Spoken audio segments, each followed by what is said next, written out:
Okay, Psych 222, Unit 4, Part 2. So in Part 1, we went through all this business, right, which was essentially going through the last chapter, Chapter 4 of Understanding Genocide, which takes a sort of hard look at the Milgram approach. And now we come to that chapter that I had you read from this book, right? Social Psychology of Good and Evil, edited by Arthur Miller. So it's an edited text, which means each chapter is written by a different expert. This happens to be the chapter that he wrote. Okay, so he wrote the chapter 9, which is what can the Milgram obedience experiments tell us about the Holocaust? So reading from 193 to 223 of that chapter, because it's a big chapter. I gave you the whole chapter though, because I just couldn't, I don't have it in me to just sort of stop halfway through, in case you wanted to read all of it. So here's what the Miller chapter talks about. Milgram's research, right, has been interpreted by many as evidence that the situation has power to override personal feelings. There's again a quote from Milgram. It may be that we are puppets, puppets controlled by the strings of society, but at least we are puppets with perception, with awareness. And perhaps our awareness is the first step to our liberation. So maybe we're puppets, right? And situations just make us do things regardless of how we feel. Seemingly good people can and do engage in extremely destructive actions under the orders of a legitimate authority. But let's not forget, Miller tells us, that Milgram did find individual differences, right? It wasn't all of his participants. 35% of his participants defied the experimenter at some point prior to the 450 volt shock level. So at least some of the participants were able to disengage themselves from the experiment. So here's an interesting question. Why? How come they could do it and others couldn't? What did they have that the others lacked? Unfortunately, we don't know. That research hasn't been done. There are ethical concerns with rerunning the Milgram study. There are sample size concerns with small samples. So, we don't really know why 35% said, I'm not doing this. And this can, limit the generalizations that can be made from this research to the Holocaust. Here's a quote from Zimbardo. Heroes are those who can somehow resist the power of the situation and act out of noble motives, or behave in ways that do not demean others when they easily can. So, it's this tantalizing question. What's different about the people who did not obey, right? Now, the Milgram study, of course, is surrounded with controversy around the ethics of the study. The paradigm, the setup, inflicted great stress and anxiety on participants. And, it also didn't respect the right to withdraw. At least a lot of people argue that it did not. Remember that there are all these comebacks that the experimenter has when the teacher tries to get out of it, right? When the teacher says, I don't want to do this, or I can't do this anymore, or I'm not going to do this, there are all these prompts before they finally say, okay, we're stopping. And so people have argued, well, that violates the right to withdraw, right? The experimenter pressured people to continue.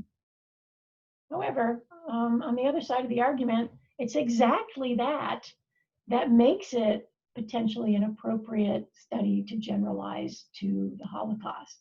Extreme stress and anxiety, right? Just kind of makes it a better fit for understanding what happened with the Holocaust.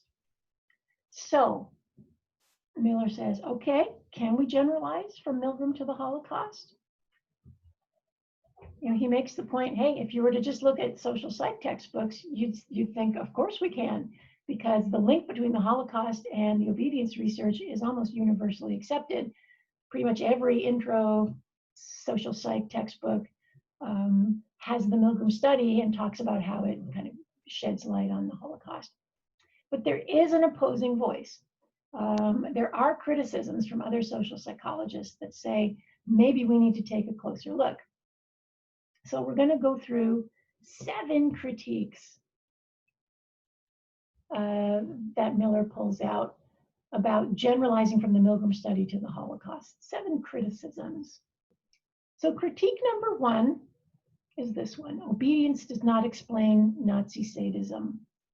Right? So just studying how people obey authorities, excuse me, doesn't explain the sadistic nature of the acts that the Nazis perpetrated, right? So do we find evidence that subordinates in the Holocaust obeyed authority with great reluctance and personal distaste? Do we see the kind of flinching and distress that we saw with the Milgram participants? Is there any evidence that people were really uncomfortable with what they were doing? Well, here's Fennickstein, 1998. He points to the killer's absence of guilt and the presence of a clear choice not to participate as evidence against a good fit. Right? So he says, in general, the historical evidence on the spontaneity, initiative, enthusiasm, and pride with which the Nazis degraded, tortured, and killed their victims is utterly incompatible with the concept of obedience and simply has no counterpart in the behavior that Milgram observed in his laboratory studies. Right? So Fennickstein is saying it doesn't look like they were reluctantly obeying authority. These people were taking initiative, enthusiastically kind of applying their energies and creativity to degrading, torturing, and killing.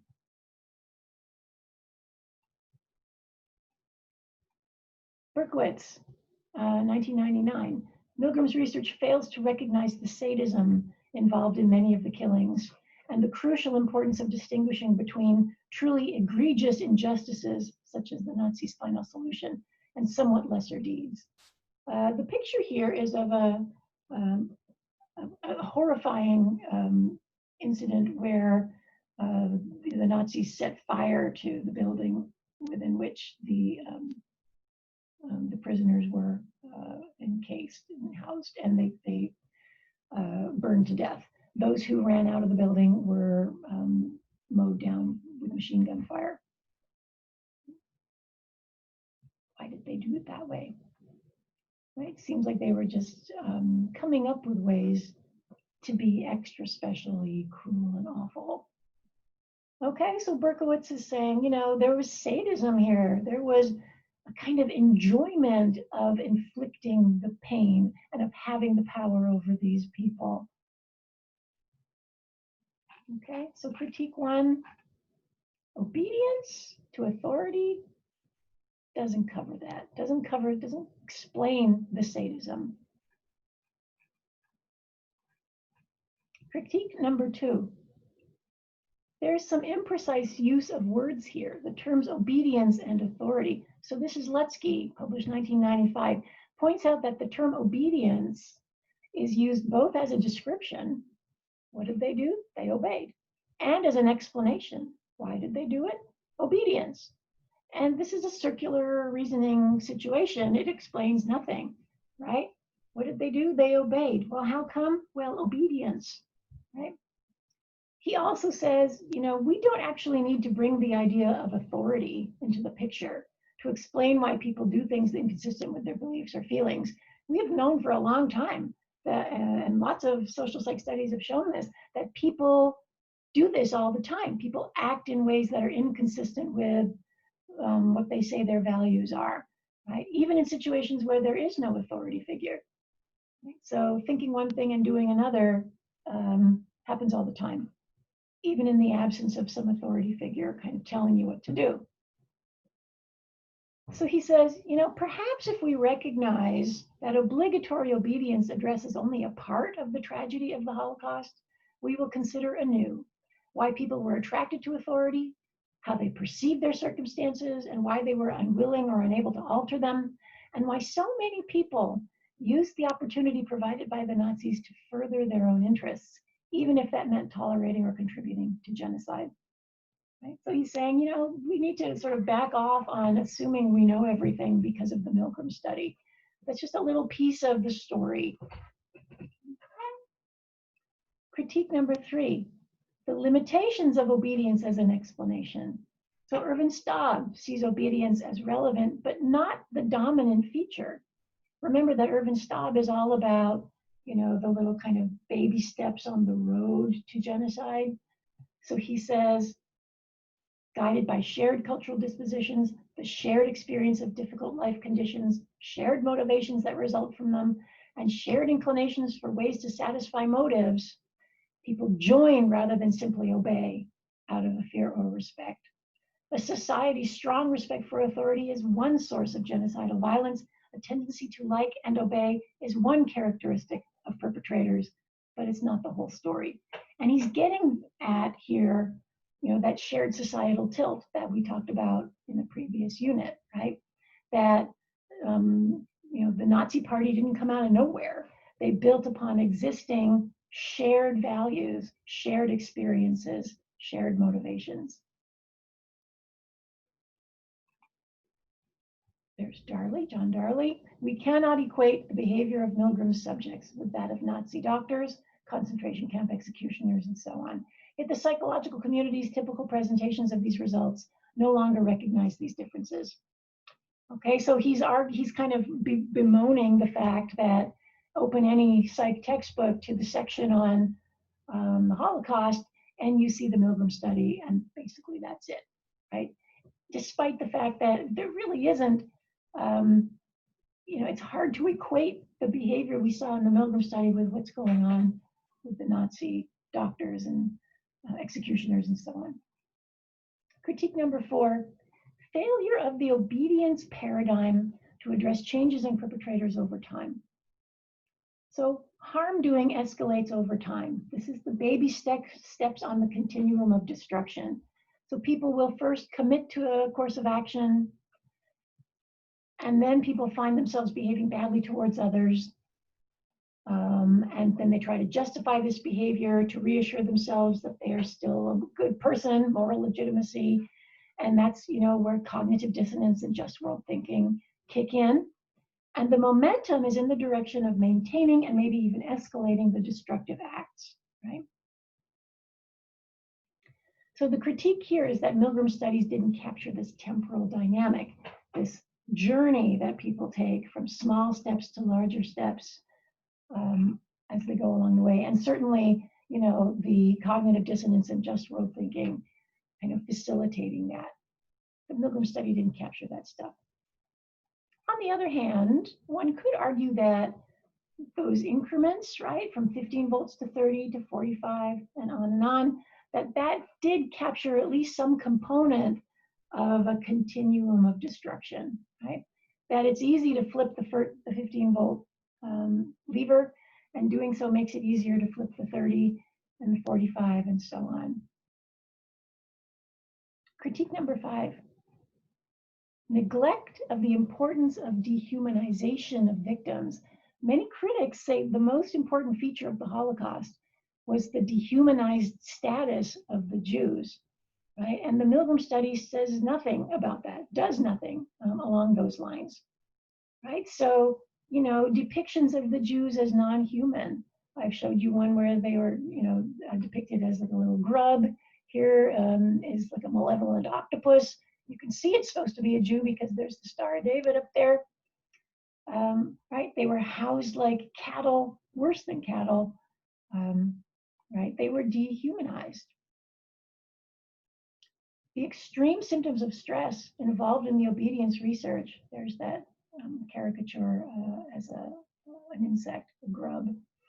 The extreme symptoms of stress involved in the obedience research, which Milgram emphasized as a key finding, would likely not happen if the victims were viewed in dehumanized terms, right? That is, if they hated and reviled the victims, if they saw them as less than human, as dangerous, as disgusting, then they wouldn't feel badly about victimizing them. So here's Fenigstein saying, if the Nazi perpetrators were ideologically prepared to see their Jewish victims as vermin, as less than human, their destruction could hardly be seen as morally repugnant. So there just is a mismatch there, right? When you look at the Milgram study and what was actually going on. Now, Christopher Browning talks about the physical revulsion that some of the soldiers felt when they were shooting people, right? And it led to some of them quitting the shooting. But he makes the point that they weren't physically revulsed because they felt like they were doing something wrong. They were physically revulsed because it was messy and unpleasant to shoot women and children, not because they thought it was the wrong thing to do. So guilt and remorse, so central to the reactions of Milgram's participants, are really not there in the stories around the Holocaust. The killers in the Holocaust don't show guilt and remorse. The view that the Nazis had no choice but to obey their orders is based on statements made by the perpetrators when they were on trial after the war, right? So they would take the stand and say they were following orders. Now, they had a vested interest in appearing like victims too, right? Victims of some all-powerful supreme authority. And we're taking their word for it, right? Bennigstein again, there is not a single instance on record of harsh punishment ever being used or even being possible for disobeying a killing order. So we don't have evidence that people who disobeyed were shot or anything like that. Critique number 6. Explaining and understanding could lead to forgiving, also known as the alibi argument. So we've talked about this and we'll keep talking about it through the course. There is this tension, right, between trying to understand what could bring people to do this and not wanting to kind of also forgive them at the same time. So those who write about violence and evil will express this concern that readers might incorrectly construe an explanation as forgiveness. They tend to go to great lengths to state that this is not their intent, right? That understanding is different from excusing, right? Psychology is not deterministic, Waller said. But you could plausibly argue that taking into account the perspective of the perpetrators does have exonerating implications. And to exonerate someone is to forgive them, right? So consider this Zimbardo quote: the line between good and evil is permeable, right? It means you can pass through it. And almost anyone can be induced to cross it when pressured by situational forces. He is literally saying any normal person under the right circumstances could end up doing these things. How is that not exonerating, right? Even a quote from the Buddha here: to understand everything is to forgive everything, kind of speaks to the exonerating implications of understanding. Miller, 2004, argues that Milgram's interpretation does in fact exonerate those who obey malevolent authority, right? So here's a quote from Milgram: the social psychology of this century reveals a major lesson. Often it is not so much the kind of person a man is, as the kind of situation in which he finds himself that determines how he will act. That sounds exonerating, right? Now, Mandel, 1998, says there are 2 social dangers inherent in accepting this explanation, this "I was just following orders" explanation. The first one, it is offensive to survivors and to our memories of victims, who know all too well that there was much more behind the way they were viciously brutalized, mocked, and tormented than a mere obligation to follow orders. And 2, it insidiously serves the function of exonerating Nazi war criminals by reaffirming exactly what many of them claimed in their defense, that they too were just following orders, right? That they too were victims of Adolf Hitler and the cronies that surrounded him. Sabini and colleagues, 2001, called for a re-emphasis on the role of the person and of dispositions in social psychological theory and research. This also, is speaking to that argument between Goldhagen and Browning, right? And social psychology has kind of turned to a re-emphasis on dispositions in the last 15 years or so. Berkowitz, 1999, purely situationist accounts of evil have virtually no meaningful relationship to the heinous acts of the Holocaust perpetrators and run the risk of trivializing terrible actions. Okay? So to say that it was just the situation trivializes the stuff that they did. Critique number 7, hey, what about the instigators, right? What about the authorities issuing the harmful orders? What about Hitler? What about Goebbels and Goering and Heydrich and Eichmann, right? These people who issued the orders to the frontline people. How did they achieve their status? What factors induced them to develop the harmful orders that others appeared so inclined to obey? These questions have received very little attention in contemporary social psychology. Can you explain Heydrich, the butcher of Prague, by saying he was following orders? Can you explain Goebbels and Eichmann and Goering and Hitler himself? Whose orders was he following? Right? So we haven't really looked at that. Okay, and that brings us to the end of the piece I wanted you to read. So, I want you to just sort of process those 7 critiques. Okay? It's not to say we're going to throw the Milgram study out. The Milgram study, I think, does shed some light on what was going on in the Holocaust, but it's not the whole story. Obedience to authority doesn't explain everything. Okay, I'm going to stop here. See you in the next one.